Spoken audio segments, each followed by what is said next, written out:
Stories of the Cordilleras. I'm back in Bengit's capital for Adivai, as this mountainous province really comes to life. Wow, I've never seen this before here. That's a waterfall now. That wasn't there before. Oh, I have a feeling the bridge was washed out by Tropical Storm Christine. So they put a temporary bridge in. On the left I can see waterfalls. But this was done quickly. It took them a couple of weeks. Yes, that's why the old road's just fallen. It really is different this time of year. Of course you get, I guess there was rock slide there. It's just so much greener. So much greener, but you see the landslides. This is cool. Look at this. Welcome to the tunnel. Oh. Awesome. Awesome. That's really getting on. I'm glad I came back up here actually. And this cool air is refreshing. I think it's better to be in the cool air than the heat right now. Let's head up and I'm going to hit Baguio at rush hour. Lovely. Oh no. And it's always so great to come up the Kennan Road, even if I've got to battle a little bit to get to La Trinidad.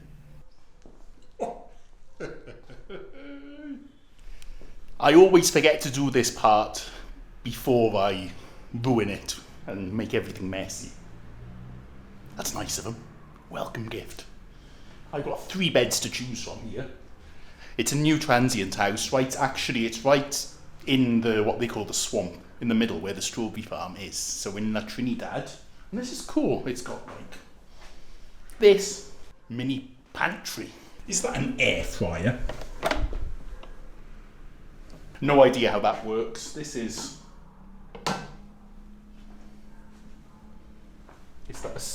love these big metal doors. Very Cordilleras. Of course, has to be a warm shower. And whatever I've messed that one up anyway. A sitting area. Very cool. This is great. I have no idea how I managed to ride all the way here today. I don't know, I think I might recover quicker in this kind of climate than down in the heat. At one point I just said, no, can't be doing the heat anymore. And I know, welcome to the start of my tour of the lowlands. We're in Baguio. Very that logic, but from here I will go back to the lowlands, and then it will really be the trip of the lowlands. That inside's called Kiniing, and I think that's like a Cordillera version of bacon. That's really smoky. I love how they smoke meats up here. It's very much the done thing here to preserve meat. I'm slowly getting back to eating properly. I had some noodles last night, now I'm having this. Hopefully, my stomach can take it again. I don't get sick very often. Hello, Coyotes. Vegetable trucks. I love watching all this. Hello, Freddy. Hey, Commander Daud. Welcome back to the Cordillera. Thank you. Good to see you. Good to see you. Freddy's here. I'm going to have to go eat some Thai food later. Yes. Actually, I had some last night, secretly. Yeah. Thai food is always waiting for Commander Daud. We're always preparing for his arrival. Oh! Yeah, always. Anytime, anywhere. Welcome back. You have an office. You have a studio. Can I film your studio? Sure. Is it okay? Is it okay? Okay, here's a studio. Welcome to our humble abode where we can do crazy stuff, edit things over here. You have good acoustics here. Yep. Oh! This one. This signifies my identity as a Negro. Yep, the Cordilleras. This must not be absent. Always. Oh! Where Commander Daud can sit down over there. Can I say hello? Welcome to the podcast with Bat the Wrong. Yeah, welcome. Are you okay? Yeah, I'm okay, mate. Can I have your Welsh accent? I forgot about that. You want some Welsh accent? You okay, like this? Yeah. Wow. This is if I'm from the valleys, but I'm not from the valleys. I'm from the bottom of the valleys. How about your Visayan accent? I don't know how that sounds. I'm gonna teach you a Igorot accent. Oh yeah. Ay inayan ito. Ay, inayan ito.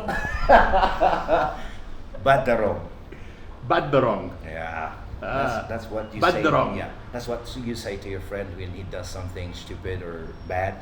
Badarong. Badarong. Badarong. Yeah. Badarong ka. Badarong ka. Oh, yes. That's Okay. This is fun. There's something going on in a little while, just up here, that way somewhere. So I'll head over there in a bit. To give us the overview of the Benguet cultural dance performances, One day, the mayor conducted kanyao and called Mambunong to do the rituals. During the process, the Mambunong saw the coins and valuable treasures used during the rituals. After the kanyao, the Mambunong went to Samiklay and told what he saw, wherein they planned to rob Palasi. The Mambunong then conducted ritual for Palasi, then cooked the chicken they used. It was then when they found that the head of the chicken was missing. This was viewed as a sign of victory, planning to succeed in their plan. Arrived in the area, the people hid themselves while Palasi and Carbonell stayed nearby. Samiklay went straight to the stairs to open the door. That time, Palasi aimed at Samiklay. However, the gun didn't fire, so it was Carbonell who shot Samiklay. Agonizing in pain, his companion carried him and was brought to the mountain, where he died immediately. When they left the place, his followers kept on shouting, "Umali kami kasin ay mangibas ang Samiklay," meaning, we will come again to avenge the life of Samiklay.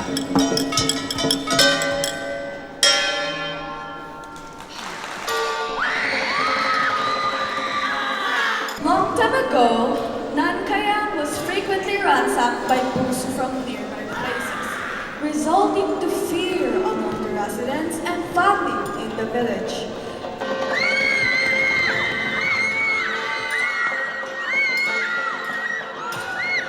These were witnessed by the spirits of nature. Thus, with their powers combined, they created a very beautiful tuwatu that became the guardian of the whole village. When the Puso went back to the village, they got so scared when they saw the tuwatu and they immediately fled, vowing never to go back to Nankayang. The villagers performed the kanyao to thank the spirits, and from then on, life became good in the community.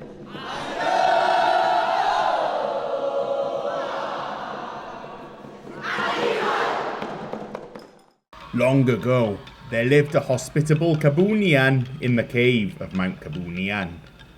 He fed hungry people passing by.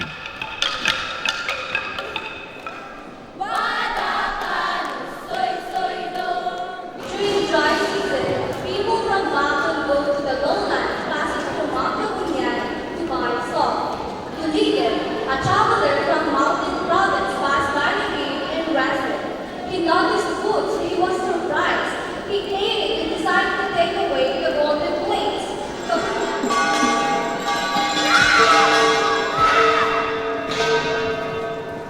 Kabunyan became very angry and invited Tuligan in the cave.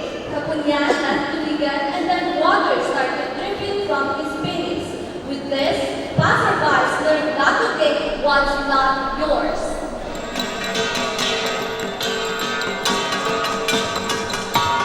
Why the people of Carao are unafraid of snakes.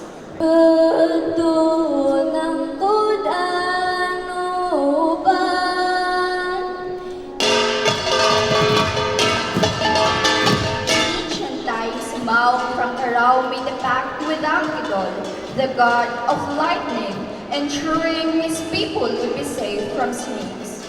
Years later, Mao's son Tuwarao encountered a giant serpent that asked for mercy, reminding him of the pact.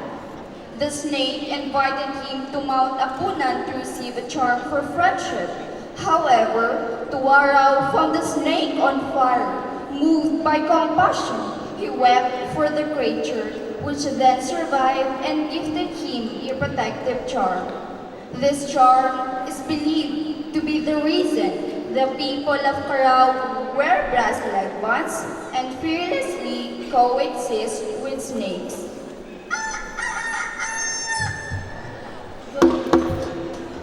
Al-Bubu and Ubu, timeless traditions of unity in modern Benguet. The Benguet people cherish the traditions of Al-Bubu and Ubu, the selfless giving in mutual aid. This tradition is evident when farmers share knowledge to benefit the entire community. Community members support the sick and those facing emotional struggles through prayers and care. Al-Bubu and Ubu inspire the building of schools, churches, and other public-private structures, with community members generously contributing labor and resources. During disasters like house fires and landslides, the community comes together to reconstruct, repair, and maintenance of roads for the benefit of everyone. Al-Bubu and Ubu continue to promote resilience and cooperation amid modern challenges.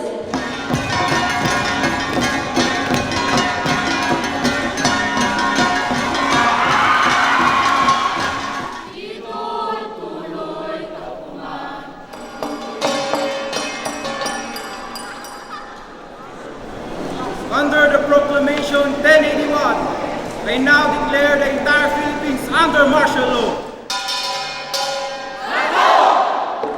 It was officially declared a barangay after the declaration of martial law on May 1971 through RA 5676. The name Bagong is a combination from the first letters of the word Bakul, which means an old woman, and the last letters of the word Bakku, a musical instrument made of bamboo. There was a Bakul with gold bracelet. She was noted to play the Bakung so well. One day, while resting on the top of the big rock, along the way to the farmland, the rock suddenly cracked and swallowed the Bakul. The people in the area tried their best to save the old woman using crowbars to open the rock, but to no avail. As the years passed by, this particular rock divided into two. This day, this rock located in the farmland is still visible.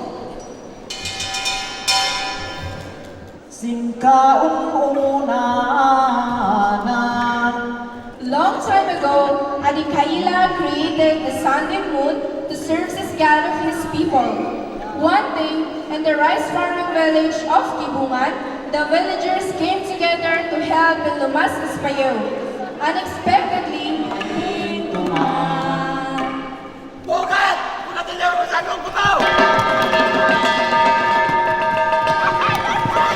Bugag took Lumas's carabao, which caused a heated confrontation. This was settled by the elders through Tongtong by proposing kaising as a solution. The date of Awisan and Sagungay's union was then identified through seeking the moon in sun's guidance. The peace was once again restored and the spirit of Aloyun lived.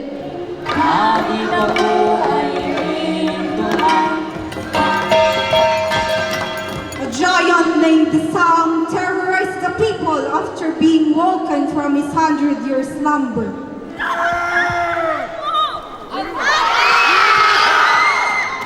Desang threw stones at the people, and one of which killed the Hashin's mother. The Hashin sought to get rid of Desang to avenge his mother's death. He devised a plan to lure Desang into a deep hole, which they covered with leaves. When Desang fell into the hole, they trapped him inside. The villagers celebrated their victory, and the Hashin was honored. He then married a young woman named Kifanay, ushering in a peaceful era for the village.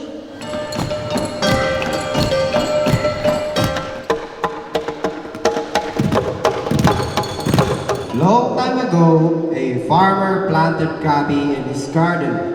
Every morning he goes to visit his garden. The gabi plants are inverted and wondered who the culprit is.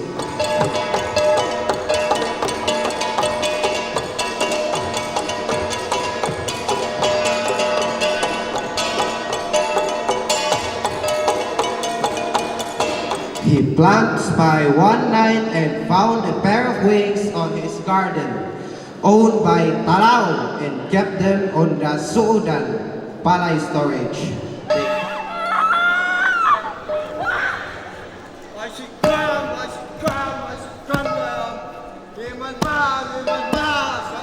They got married and had one child. One day, when Talao got some palay to pound, she saw her pair of wings and wore it, then went up the sky. Talao continuously guides and protects her family when she is in the sky. Lungan and Ugani love each other so much. Unfortunately, they came from conflicting tribes. These tribes hate each other, that even allow killings to show power and preeminence. With this situation, they still find ways to show how compassionate their love is and how determined they are. Oftentimes, they meet in a cave secretly. When their tribe found out, they tried to stop them, but they eloped and locked themselves in a cave until death. When their bodies were found, the conflicting tribes agreed to become friends. That starts the story of Lungo Cave in memory of Lungan and Ugani.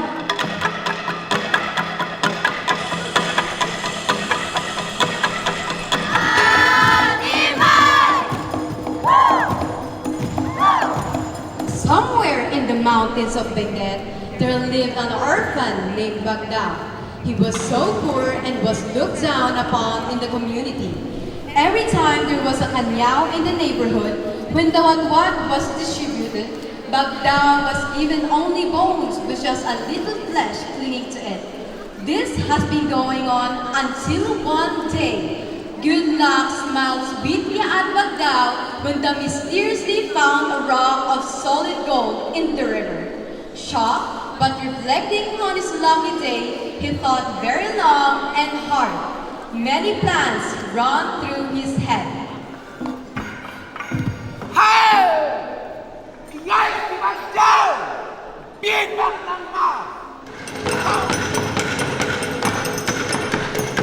Once known as Umag-aga, Mount Ugo bore witness to a dark chapter in history, earning its new name from the Ibolay word Uguan, or slit the throat, reflecting the grim legacy of the Busol or the headhunters.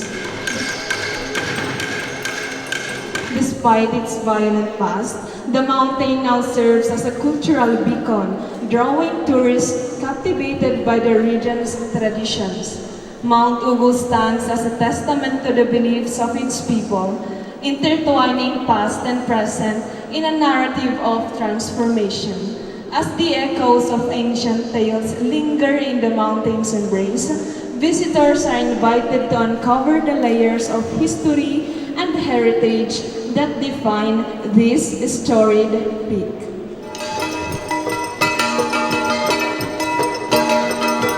Lonely Giant. As workers diligently construct cannon wood, they notice something strange. Fellow workers mysteriously disappear one by one. Despite their fears, they continue their work day by day until one brave soul follows the trail to a hidden cave.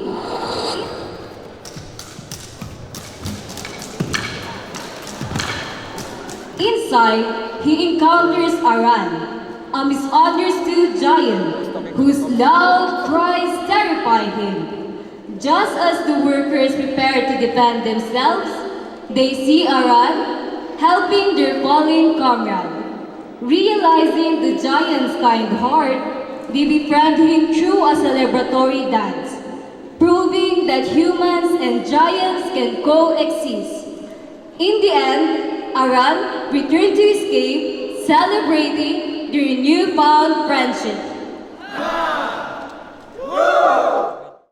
Later that evening, time to reflect with amazing Thai food. I was saying, okay, I had to come back here. Of course I had to come back here.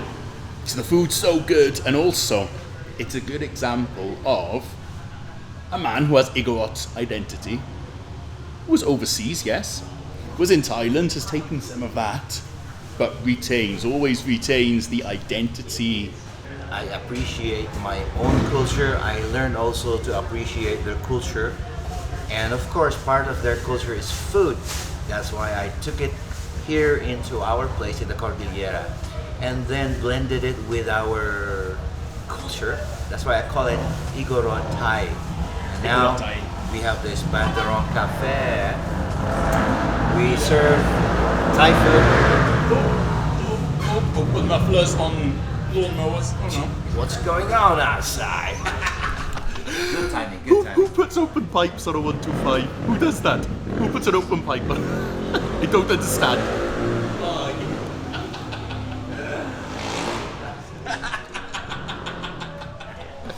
Yeah. And that's all for today. And I'm feeling a lot better. I think Benguet is the healing place, also as well as Tivoli. 2 healing places. Since this guy got sick up north, it's too far to go south. Yeah. Until next time. See you next time. Commander Daud is the man. The man.